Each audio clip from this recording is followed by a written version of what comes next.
राजा परीक्षित ने कहा, गुरुदेव एक बात बताओ, भगवान ने सृष्टि को बनाते हैं, भगवान ने सृष्टि अनेकानेक प्रकार की सृष्टि करी है, लेकिन फिर स्वयं भगवान ही इस सृष्टि में अलग अलग तरह के प्राणियों को क्यों बनाते हैं? एक व्यक्ति तो ऐसा बनाया जो यदि कोई छोटा कीड़ा भी पैर के नीचे आ जाए तो 100 बार राम राम कह के पश्चाताप करता है, और एक आदमी ऐसा बना दिया जो महाराज जानवरों को काट कर भी खा जाता है। अलग अलग मति वाले लोगों को भगवान बनाते हैं, और फिर भगवान ही अलग अलग रूप लेकर के दुष्टों का संहार करने के लिए जाते हैं। हमने सुना है भगवान अपने भक्तों पर कृपा करने के लिए कभी वामन बन के जाते हैं तो कभी कच्छप बन के जाते हैं। एक बार भगवान ने सूअर का रूप धारण कर लिया, भगवान को सूकर बनने की क्या आवश्यकता पड़ी?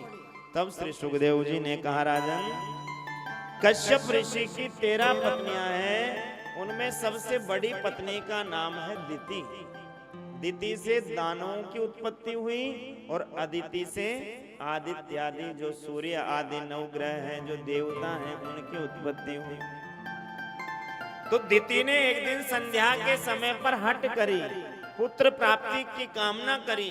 तो महाराज कश्यप ऋषि ने समझाया कि संध्या के समय पर पुत्र प्राप्ति की कामना करना ठीक नहीं है, क्योंकि संध्या के समय पर कुछ कार्य ऐसे हैं जो वर्जित हैं। संध्या के समय कुछ कार्य कभी भी नहीं करने चाहिए। क्या क्या नहीं करने चाहिए? ध्यान दीजिए। संध्या के समय जो भी ये कार्य करता है उसका परिणाम उल्टा हो जाता है। सबसे पहला, संध्या के समय कभी भी सोना नहीं चाहिए। जो व्यक्ति संध्या के समय सोता है उसकी आयु क्षीण हो जाती है, इसलिए संध्या को कभी सोना नहीं चाहिए। दूसरा, संध्या के समय कभी भी पढ़ना नहीं चाहिए।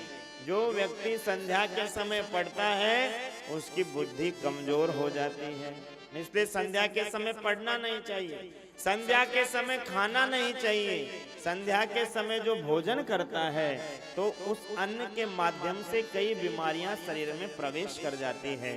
और संध्या के समय स्त्री का संग नहीं करना चाहिए। संध्या के समय की हुई संतति दुष्ट पुत्र प्राप्ति हो जाती है, क्योंकि संध्या के समय भगवान शंकर के गण पृथ्वी पर विचरण करते हैं। कश्यप ऋषि ने समझाया, लेकिन दिति ने हट पकड़ ली कि नहीं, हमें पुत्र चाहिए। तो कश्यप ऋषि ने श्राप दे दिया कि तुम्हारे पुत्र तो 2 होंगे, लेकिन दोनों ही राक्षस होंगे। दिति ने कहा कि मुझे दैत्य पुत्र नहीं, मुझे तो अच्छे पुत्र चाहिए। कश्यप ऋषि ने कहा कि अब एक बार जो हमारे मुख से वाणी निकल गई उसे तो हम वापस नहीं ले सकते। पुत्र तो तुम्हारे दैत्य होंगे, लेकिन तुम्हारे जो पौत्र होगा, तुम्हारा पोता भगवान का परम भक्त होगा, लाडला भक्त तुम्हारे यहाँ प्रकट होकर के आएगा। और तुम्हारे जो 2 पुत्र होंगे, उन दोनों पुत्रों का उद्धार करने स्वयं भगवान नारायण ही पधारेंगे। फिर तो महाराज दिति गर्भवती हुई और दिति का गर्भ पूरे त्रिलोकी में प्रकाशमान होने लगा। सभी देवता भयभीत हो गए कि इतना प्रकाश दिति के गर्भ से आ रहा है, ऐसा कौन सा बालक है?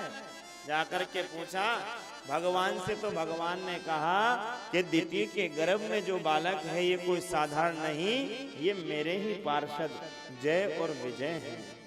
एतौ पार्षदौ मह्यं जयो विजय च कदर्थी कृत्य माम यद्धो भवग्रातामतिक्रमा।